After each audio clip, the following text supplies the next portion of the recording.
जन्मदिन की खुशियां अलग अलग रूपों में मनाते लोगों को आपने अक्सर देखा होगा। उनसे कुछ जुदा है इन तीन साथियों की दास्तान। संयोग से 29 जुलाई यानी एक ही तारीख पर इन तीनों का जन्म हुआ। जन्म के साथ साथ एक दूसरे का साथ भी मिला और समाज भी। साथ में समाज के जरूरतमंदों की सेवा जैसी सोच, संकल्प और शक्ति भी। वैसे यह दौड़ तो कोरोना के संक्रमण काल का है, लेकिन आमतौर पर भी ये अपना जन्मदिन एक साथ एक नए संकल्प और सादगी से मनाते हैं। अलग अलग वाहनों में सवार होकर जरूरतमंदों की गलियों से उनके घर की दहलीज पर पहुंचकर सेवा स्वरूप सहयोग कर रहे ये तीन समाज सेवी हैं प्रकाश राजदेव, धीरज हासीजा और पंकज वाधवानी।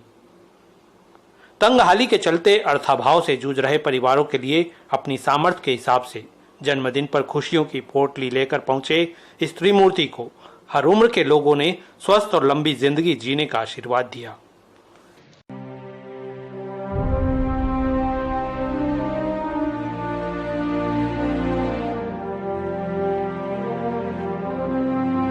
सेवा का यह कारवा एक वृद्धाश्रम में पहुंचा। यहाँ वृद्ध जनों की जरूरतों का सामान उन्हें भेंट करते हुए तीनों ने उन बुजुर्गों से आशीर्वाद लिया। जन्मदिन ही नहीं बल्कि आमतौर पर मन को सुकून देने के लिए कभी अकेले तो कभी परिजनों के साथ पहुंचते हैं। इस त्रिमूर्ति में शामिल प्रकाश राजदेव बताते हैं कि उनकी माँ इस दुनिया में नहीं है, लेकिन जब इस वृद्धाश्रम में आते हैं तो माँ रूपी स्नेह और आशीर्वाद मिलता है तो मन एक अजीब सी खुशी से भर जाता है।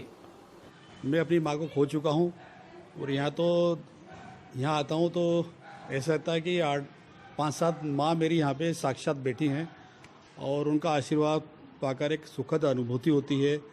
एक अजीब अच्छा सा संचार होता है बॉडी में कि नहीं मेरी माँ है। मैं अपनी माँ की कमी महसूस जो है वो यहाँ से दूर हो जाती है।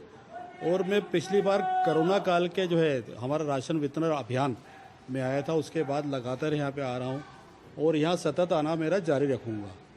और यहाँ के जो है बुजुर्ग हैं उनसे मेरा एक लगाव हो गया है और इसीलिए जो है मैंने एक प्रस्ताव पंकज भाई और धीरज जी को दिया था कि क्यों ना हम ये धूमधाम और चकाचौंध से और जो हमारे मित्र लोग बनाते हैं केक काटना और ये करना हंगामा करना है, तो उसके बजाय हम लोग साथी को तीनों अकेले आके और यहाँ पे बुजुर्ग महिलाओं के साथ हम लोग अपना जन्मदिन मनाएं। तो सहर्ष दोनों तैयार हो गए और आज हम तीनों, सिर्फ हमने किसी को भी मना करा कि कोई भी यहाँ नहीं आएगा, हम तीनों अकेले आए और आज हमने जन्मदिन मनाया।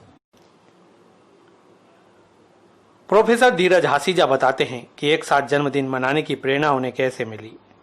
उन्होंने कहा कि कोरोना संक्रमण काल में हमें सामाजिक आयोजनों से दूरी बनाकर समाज को सार्थक संदेश देने की कोशिश करना चाहिए।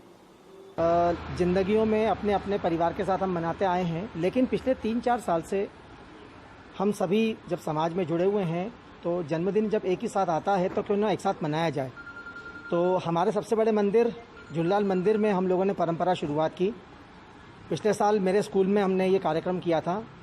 इस बार चूँकि ये कोरोना काल चल रहा है तो सोशल डिस्टेंसिंग के साथ सादगीपूर्ण हमने इस कार्यक्रम करना चाहा। केक की भी इच्छा थी भाई साहब की, हमने कहा कि नहीं भाई साहब हम लोग आज कुछ भी नहीं, सब बिल्कुल सामान्यतः अपना कार्य करेंगे।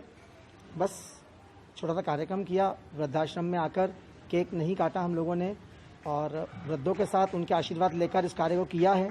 और यही समाज में संदेश देना चाहते हैं, जब तक कि कोरोना चल रहा है तब तक के लिए कुछ भी सामाजिक कार्यों को हमें रोकना पड़ेगा ताकि ये संक्रमण रुक सके। इसी भावना के साथ हमने आज ये कार्य किया है। एडवोकेट पंकज वाधवानी ने बताया कि सोशल डिस्टेंसिंग और सादगी के साथ जन्मदिन की खुशियां मनाते हुए वृद्धजनों के आशीर्वाद से यह दिन सफल हो गया। और मैं पंकज वाधवानी, हम तीनों का संयोग से 29 जुलाई को जन्मदिन आता है और हमने पिछले वर्ष से यह तय किया था कि बड़े ही सादगीपूर्ण ढंग से इसको मनाना चाहिए।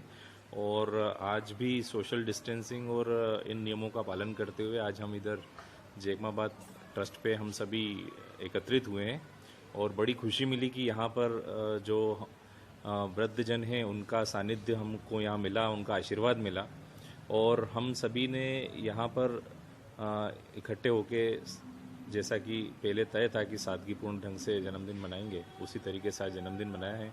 हमें बड़ों का बहुत आशीर्वाद मिला और इसलिए हम अपने आप को धन्य और सौभाग्यशाली मानते हैं। सिंधी समाज से ताल्लुक रखने वाली इन तीनों शख्सियतों की सोच, संकल्प और सेवा को हम भी सलाम करते हैं।